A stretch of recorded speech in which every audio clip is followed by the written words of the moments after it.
안녕하세요. 오늘은 유럽 경제 위기인가라는 주제로 조 박사님이 뭐 유럽 경제를 다 다루는 건 아니고 메인이었던 이제 독일, 프랑스, 영국 중심으로. 근데 그 중에서도 독일 중심으로. 독일 중심으로.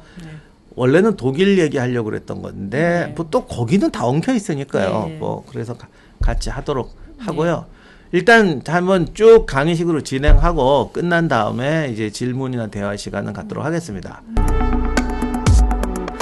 일단 먼저 이제 얘기 들어가서 유럽하고 미국의 그 위상을 한번 살펴보도록 하겠습니다. 이렇게 보면은 10년 전만 해도 EU 전체를 합치면은 미국에 그렇게 크게 뒤처지질 않았어요.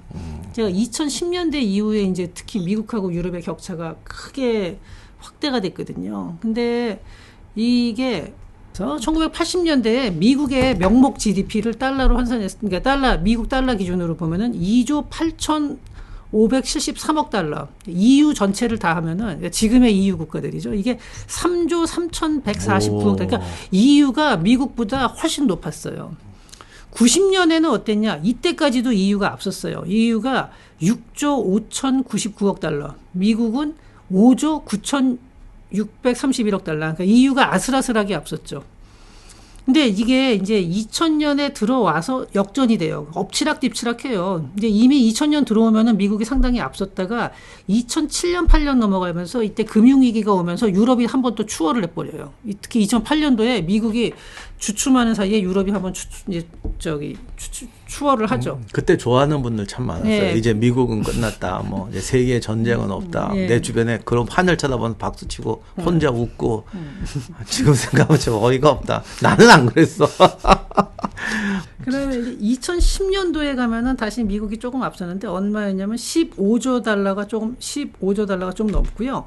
유럽은 이때 14조 5,550 뭐 이렇게 되니까 큰 차이는 아니에요. 근데 다시 미국이 조금 앞섰는데 이게 2020년에 오면요. 미국은 21조 3,230억 달러가 되고요. EU는 15조 3,800. 그러니까 아까 미국이 21조 3천이고 EU가 15조. 그리고 2023년에는 미국은 여기서 더 확 올라가서 27조 3,600억. 그리고 EU는 18조 3,490. 그러니까 이게 점점 더 격차가 벌어지고 있습니다. 그러니까 처음에 80년대에는 EU가 전체가 조금 앞섰다가 이게 90년대 넘어와서 2000년대 가면 비슷비슷 왔다 갔다 하다가 2010년대 이후로는 미국이 확 올라간 거죠. 이렇게 격차가 벌어지게 됩니다. 그리고 경제 위기 때 미국이 망한 게 아니라 더 컸네, 더 컸어. 그걸 지나고 나서 미국이 더 확실히 성장을 했고요.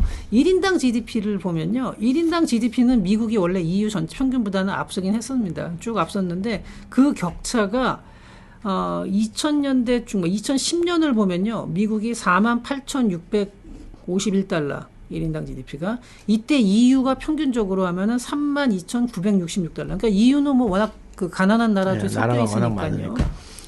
사실 1인당 GDP가 제일 높은 나라는 룩셈부르크인데 여기는 뭐 이 당시에 이미 거의 막 10만 달러 가까이 가고 그랬었죠. 근데 거기는 인구가 워낙 작아서 큰 영향은 주지 못했고요. 2023년에 보면요. 미국이 8만 1,000달러를 넘어요. 8만 1,695달러인데 EU는 4만 820. 2배가 됩니다. 더 벌어진 거죠. 크네. 2배.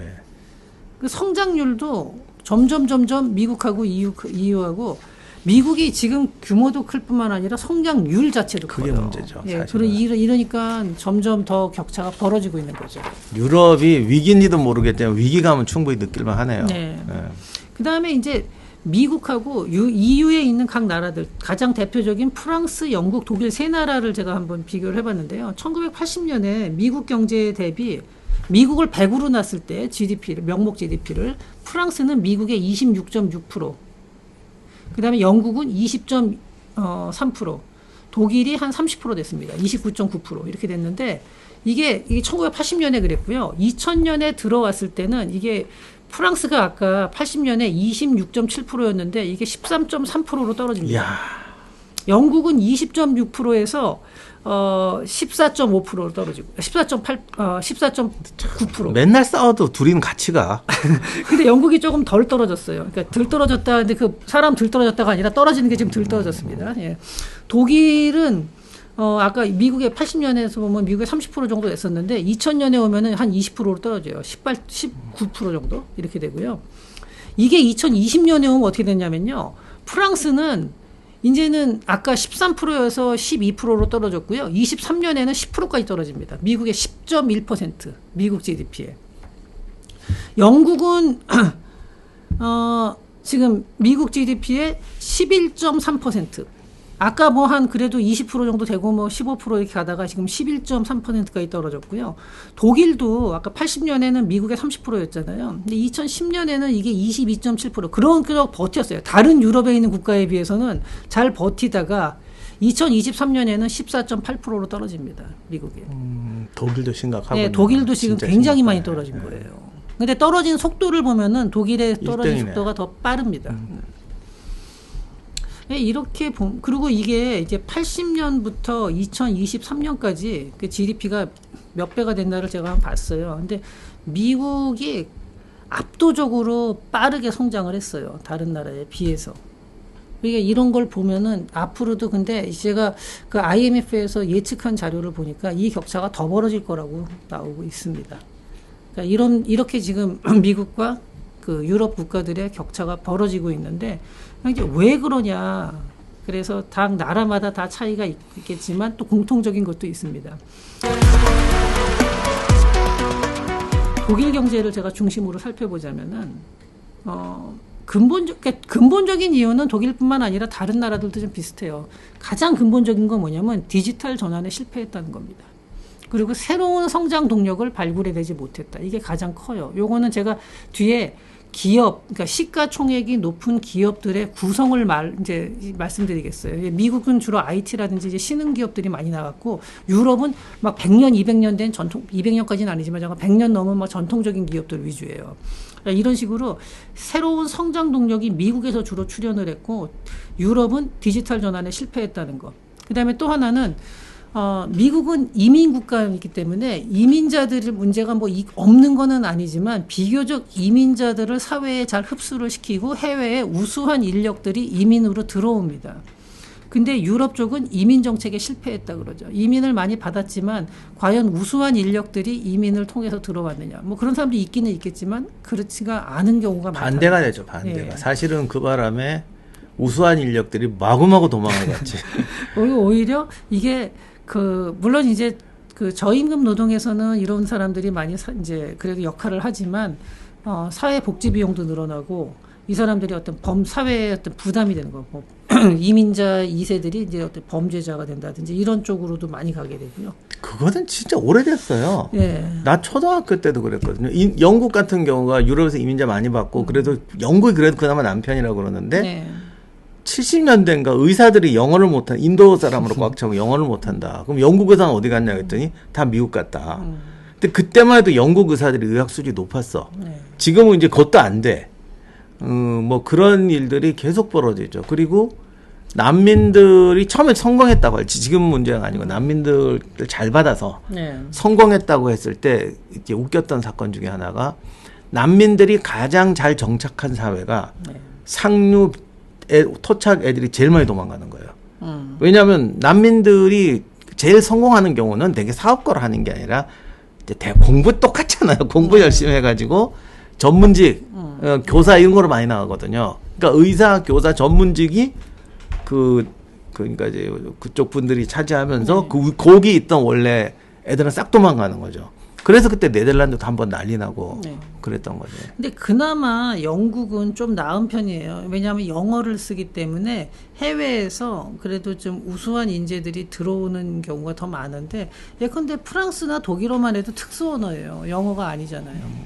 근데 이런 데 오고 그다음에 뭐 북유럽 쪽에서도 난민들을 많이 받아줬거든요. 근데 그 사람들이 처음에는 저임금 일자리에서 그래도 뭐 이제 부족한 인력을 메워주는 역할도 하고 그랬는데 그 이민 2세대들이 컸을 때는 사회에 엄청난 부담이 되고 있습니다. 지금.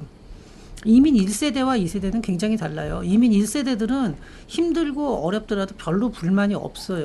항상 그렇더라고요. 자기가 살던 그 국가보다는 더 좋은 환경인 경우가 많기 때문에. 하지만 2세대는 다르죠.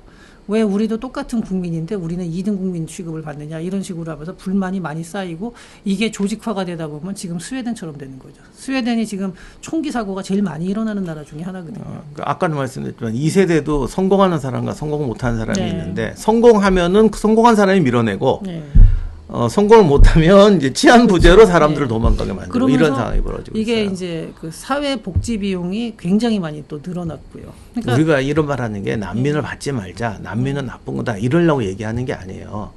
그 문제를 정확히 인식해야 가장 좋은 방법을 찾아낼 수가 있다는 사실 거예요. 여기서 우리가 반면교사로 삼아야 될 게 우리나라도 다문화 가족이 지금 늘어나고 있는 추세고 아직까지는 그 2세대들이 뭐 집단화되지는 않고 있는데 이 사람들이 사회에서 잘 적응을 하고 사회에서 건전한 인력으로 흡수할 수 있는 그러한 시스템을 갖다 지금부터 고민을 해야 된다라는 반면교사. 아까 제가 첫 번째로는 디지털 전환의 실패, 그다음에 이민 정책의 실패, 그다음에 세 번째는 이제 그 근로 의욕이 저하됐다라고 하거든요. 프랑스나 독일 같은 경우 특히 심합니다. 이게 지금 근로 시간도 많이 줄어드는데 이건 뭐 장단점은 있는데 삶의 질이 올라가고 뭐 이런 장점은 있지만 지금은 그런 선을 넘어서서 근로 의욕 자체도 많이 떨어진 사회라 그래요. 그러니까 과거에 독일인 그럼 굉장히 부지런하고 열심히 일하는 걸로 알려져 있는데 요즘은 독일에서도 보면요. 젊은 세대들이 일을 잘 안 하려고 그러고 하다 말고 그냥 집에 가고 뭐 이런 그 근로 시간도 굉장히 적고 예전 같은 그런 근로 몰입도가 안 나온다. 뭐 이런 얘기들을 많이 하거든요. 민족성하고 상관없어. 다 환경의 탓이지. 근데 이 문제는 근로의욕 저하 문제는 사실은 뭐 어느 나라나 다 겪고 있고 우리나라도 뭐 만만치 않게 겪고 있는 것 같기는 한데 어쨌든 유럽에서는 요 세 가지를 이제 뭐 이거 외에도 뭐 여러 가지가 있을 수 있겠지만 가장 많이 지적되는 게 이런 부분들이고요. 그 다음에 독일에 이제 한해서 제가 얘기를 하자면은 독일은 이러한 근본적인 유럽이 가지고 있는 공통적인 문제 플러스 독일 같은 나라가 대표적으로 제조업이 강한 수출 주도형 국가예요. 사실은 이런 나라가 어디가 있냐면은 일본하고 우리나라도 있거든요. 이런 나라들은 세계 경기가 흐름이 안 좋아지면은 굉장히 타격을 받는 나라들이고 그래서 일본과 우리나라도 똑같이 영향을 받고 있습니다. 그리고 그러니까 원자재나 식료품을 많이 수입하는 나라죠. 그러니까 이제 인플레이션 압력도 더 강할 수밖에 없고요. 일본도 인플레이션이 거의 없다가 요즘에 막 갑자기 인플레이션이 생기고 있거든요. 근데 이런 것들이 나타나고 있고 이런 상황에서 독일은 특히 중국에 대한 의존도를 너무 높여놨어요. 2010년대 이후로. 그러면서 지금 독일의 최대 교역국이 중국이거든요. 그때 다 죽었던 폭스바겐 중국에 살아났다. 이게 자동차만이 아니었거든요. 중국의 의존도가 너무 높은데 세계 경기가 둔화되면서 중국 경기는 더 빠르게 둔화됐고 그러다 보니까 독일의 어려움이 더욱 가중된 거죠. 그다음에 이거 플러스 러시아 에너지에 대한 의존도를 너무 높여놓은 거죠. 근데 러시아 우크라이나 전쟁이 나고 이거 노드스트림인가요? 이거 뭐 폭파되고 이러면서 에너지 비용이 너무 올라갔어요, 독일이.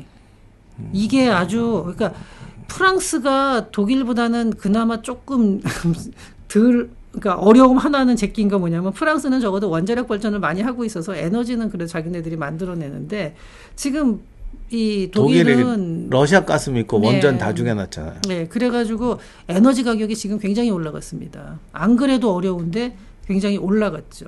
근데 여기다가 지금 대외적인 여건이 하나 더 안 좋아지는 게 트럼프가 출범을 하면서 이건 뭐 민주당이 했어도 어느 정도의 영향은 줬겠지만 트럼프는 더 강하게 압박을 할 텐데 그 국방비 지출을 늘리라고 굉장히 강하게 압력을 넣을 거예요.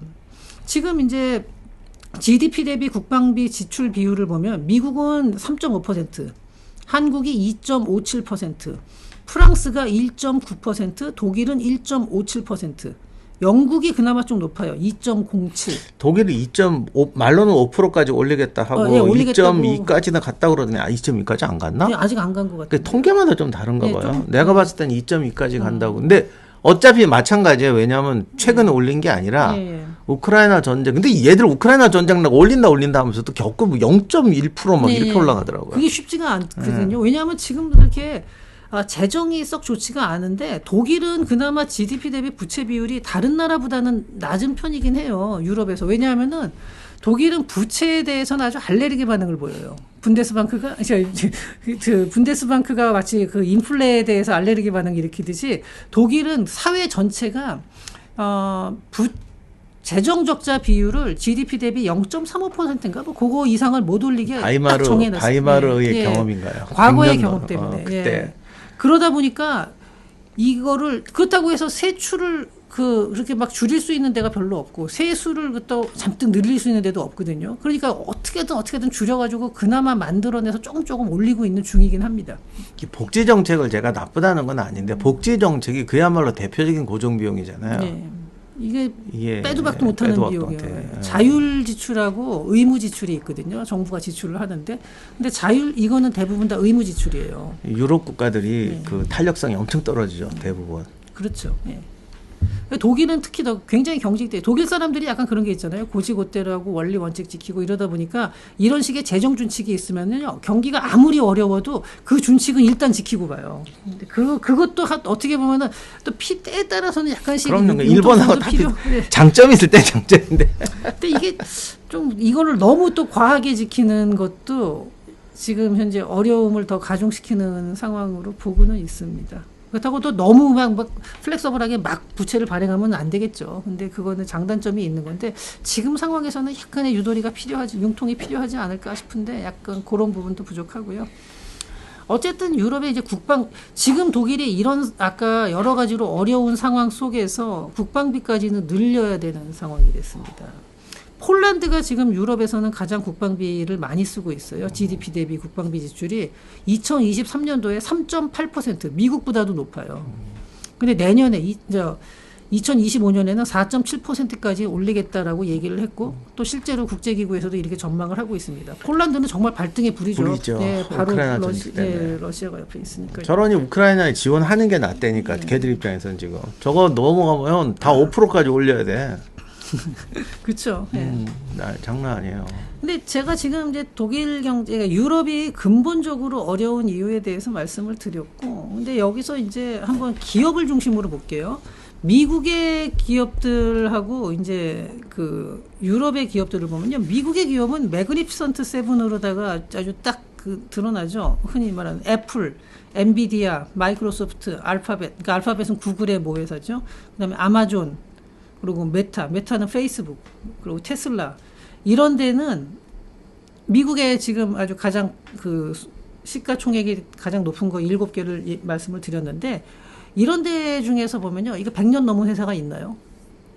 그리고 100년이 아니라 50년 넘은 회사, 마이크로소프트가 몇 년 됐나 모르겠는데. 좀 그게 제일 오래된 것 같은데. 네, 마이크로소프트가 그나마 좀 그 전통기업이라는 말이 나올 정도로 그리고 나머지는 다 새로운 기업들이에요. 페이스북은 근데 뭐 망했다고 그러지 않았어요? 아니에요. 페이스북 아주 잘 되고 있습니다.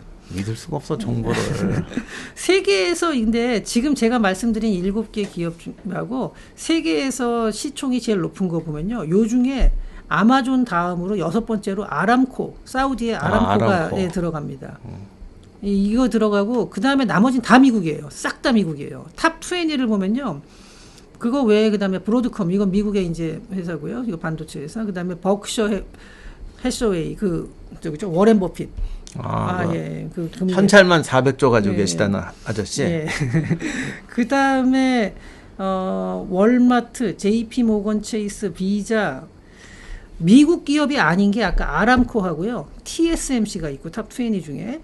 아람코도 미국 자본 엄청 들어가 있지 않아요? 들어가 있긴 하지만 기본적으로 사우디 회사라고 봐야죠. 물론 미국이 많이 투자를 하긴 했습니다. TSMC가 그다음에 한 12 정도 돼요. 예. 그리고 그다음에 이제 다른 나라 기업이 텐센트가 한 15, 16이 뭐 이렇게 됩니다.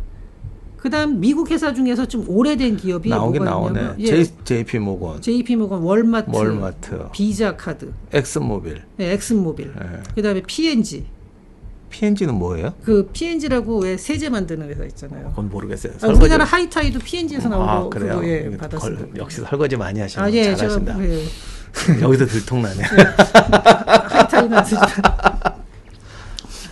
이런 회사들이 있는데 어쨌든 이제 탑 10으로 따지면 없어요, 그게. 아까 지금 말한 것도 제가 지금 아까 마스터카드, 비자카드 이런 것들 보면요, 다 한 15위권, 20위권 이렇게 되는 거예요. 요 정도고, 어쨌든 미국에서 가장 그 시총이 높은 기업들을 보면은 다 이제 뭐 애플, 엔비디아 뭐 그러니까 마이크로소프트가 맏형이에요. 이게 제일 오래된 전통 기업입니다. 그러니까 이 정도로 미국은 새로운 기업들이 많다는 거죠. 그래도 JP하고 저기 엑슨모빌 버티는 거 보면 대단하긴 대단하네요. 그렇죠. 그 프록터도 오래된 거죠, 이거. 그럼요. 진짜 이거는 오래된 2차 거죠. 산업혁명 때 이거 100년 그러니까 넘었죠. 이쪽은 진짜 좀 오래된 이건 거지. 100년 넘은 것 같아요. 야. 근데 이거 워낙에 이제 그 세제를 잘 만드는 세제뿐만이 아니라 이제 가족 여러 가지 뭐 만드는 회사입니다. P&G. 3M은 중소기업인가 봐, 이런 거 보면. 3M이요. 3M은 그러니까 탑 20 안에 못 꼈다고 중소기업이라고. 3M도 크죠. 근데 이제 탑 20 안에 낄 정도는 아니죠. 네. 근데 자, 여기서 제가 EU의 탑 20를 한번 볼게요. 자, 첫 번째가 뭐냐면요. 노보 노르딕스. 이게 덴마크 제약회사입니다. 예. 이거 걔네가 지금 제일 잘 나가는 그. 예. 두 번째가 LVMH인데 이게 뭐냐면 루이비통이에요. 오. 네, 이게 크고요. 그 다음에 세 번째가 네덜란드의 ASML. 그거 아시죠? 반도체 회사. 반도체 장비 이거. 예, 그 그 EUV라고 유명한, 그러죠. 그 유명한. EUV 만드는 회사고요. 그 다음에 독일의 SAP. 이거는 그래도 저 IT 쪽인데 이게 SAP라고 뭐 이렇게 서버 만들고 그러는 회사인데 이것도 저기 IBM급 정도로 오래된 회사입니다. 예.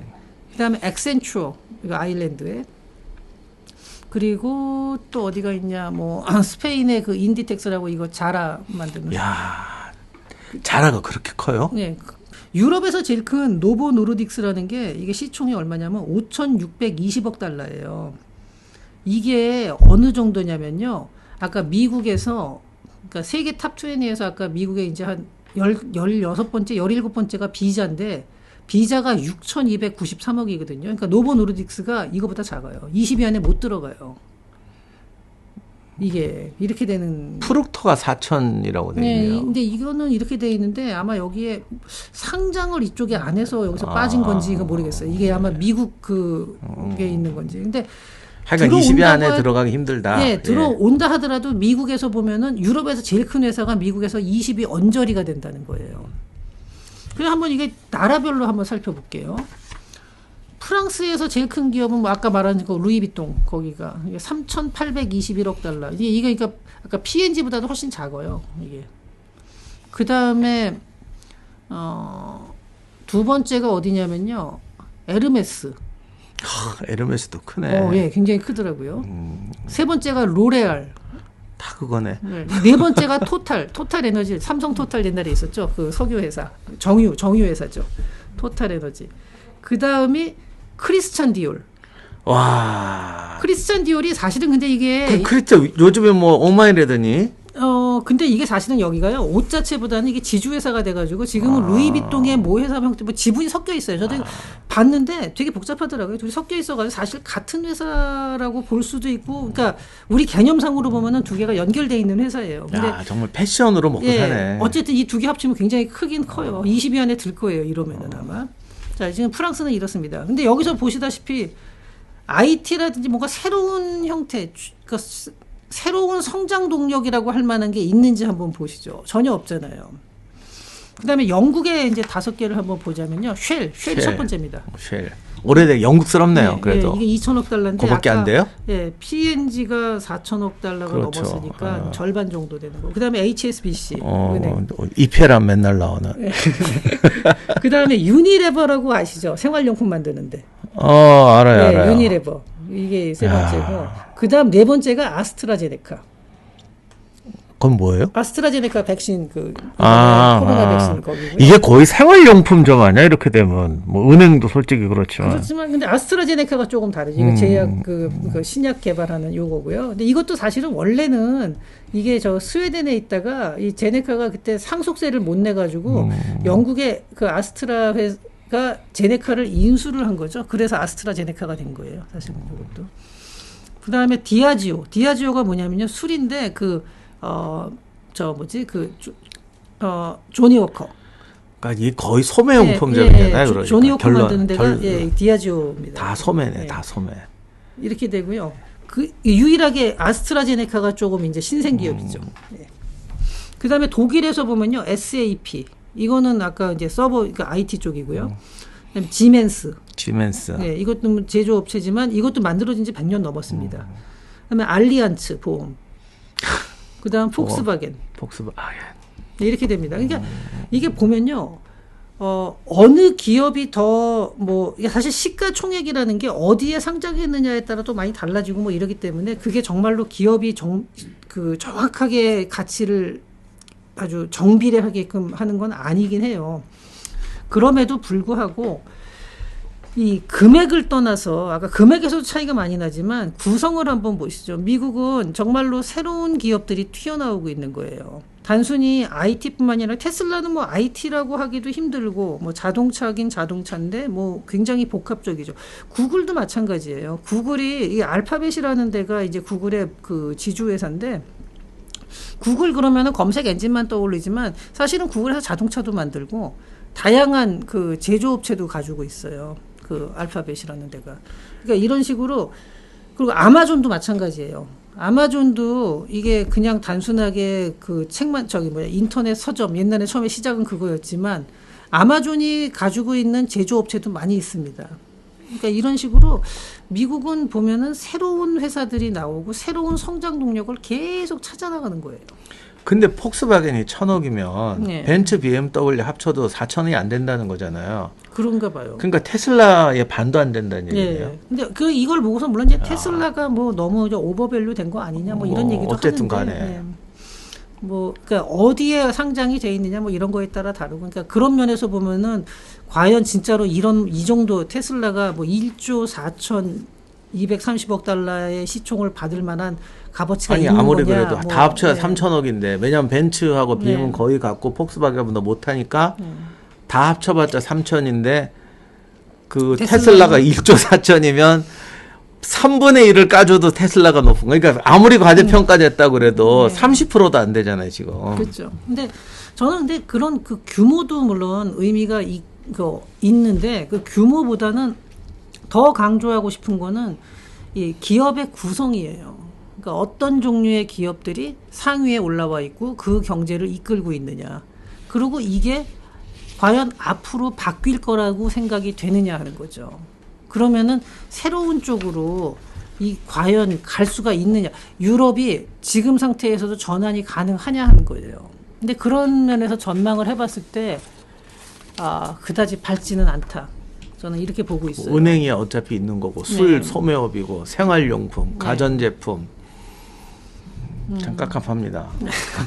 근데 일단은 저는 그래서 근본적으로 가장 첫 번째가 아까 여러 가지 얘기가 있었지만 저는 첫 번째가 전환의 실패예요. 새로운 거를 찾아내는 데서 실패했다라는 거예요. 디지털 전환이라고 제가 표현을 했는데 디지털 전환이라는 게 반드시 인터넷을 얼마나 쓰고 이런 걸 떠나가지고 새로운 거를 자꾸 찾아내는 그러한 그 비즈니스 환경이 되느냐 하는 거예요. 우리나라 같은 경우도 사실 우리나라는 그나마 조금 역동성이 있었는데 요즘에 저는 그게 자꾸 꺾이는 것 같아서 우리나라도 유럽화된다는 안 좋은 의미로 그런 좀 불안감이 있고 우리나라도 이런 걸 보면서 그걸 또 꿈으로 삼는 사람들이 있어서 저는 그래서 이걸 보면서 제가 유럽 얘기를 이렇게 어두운 얘기를 하는 게 유럽을 걱정하는 게 제가 유럽을 뭐하러 걱정을 해요. 저 유럽 사람도 아닌데. 근데 다만 이게 마치 우리나라의 미래가 이렇게 되면 어떡하나 하는 이걸 보면서 우리도 좀 시사점을 얻자는 거죠.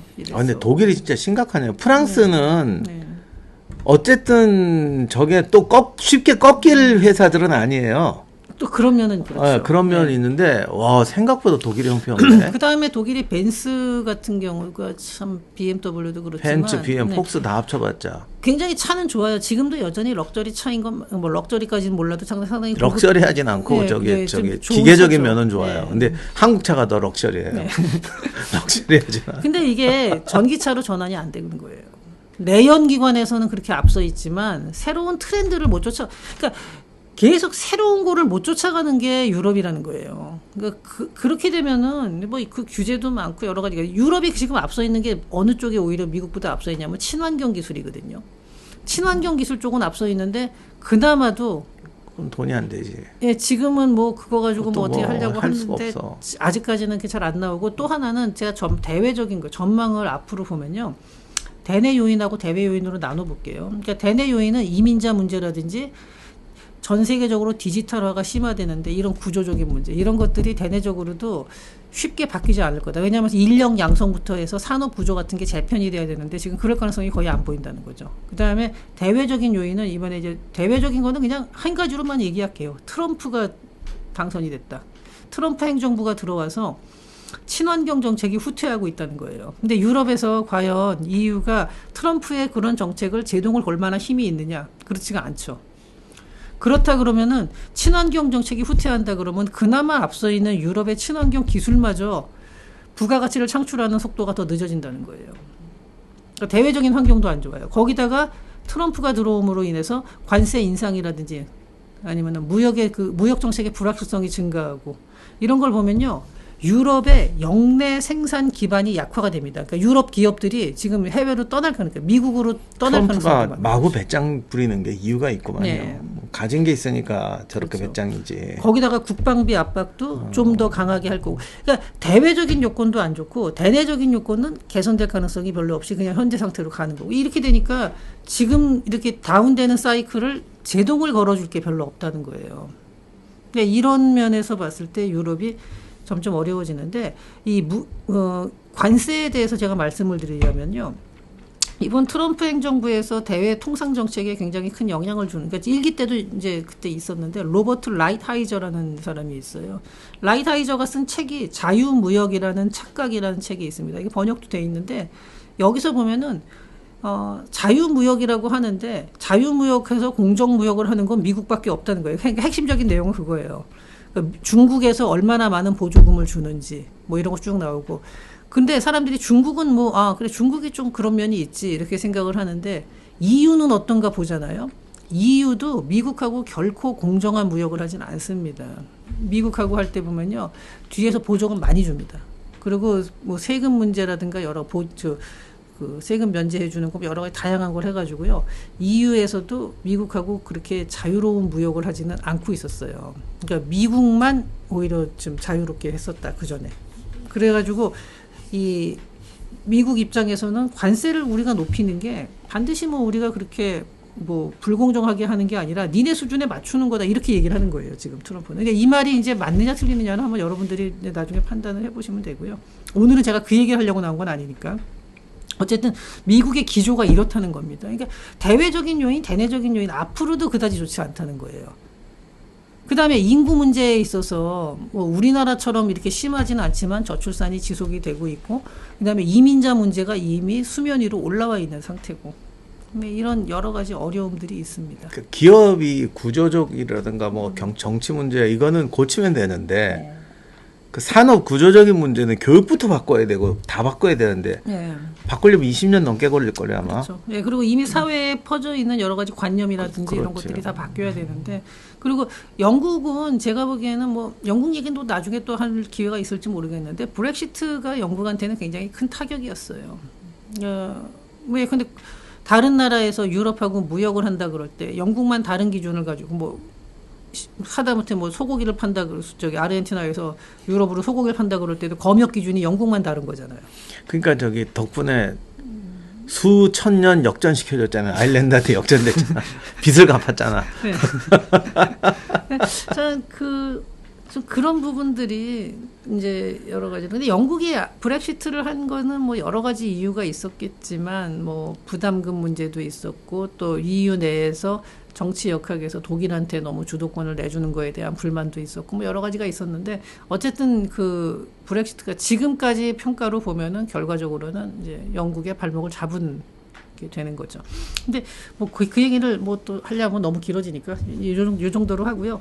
그래서 저는 이게 제가 유럽 얘기를 쭉 하면서 말씀드리는 게 우리나라도 이러한 그 장기적인 저성장 기조에 빨려 들어갈 가능성이 높다. 그리고 이제 이거를 갖다 유럽의 사태를 보면서 우리도 어떻게 하면은 기업의 활력을 높이고 그 경제의 역동성을 어떤 식으로 올려야 되는지 한번 같이 고민을 해보자라는 생각으로 제가 이 말씀을 드렸습니다. 예. 여기까지 오늘 조인수 박사님 수고해 주셨습니다. 박수 한번.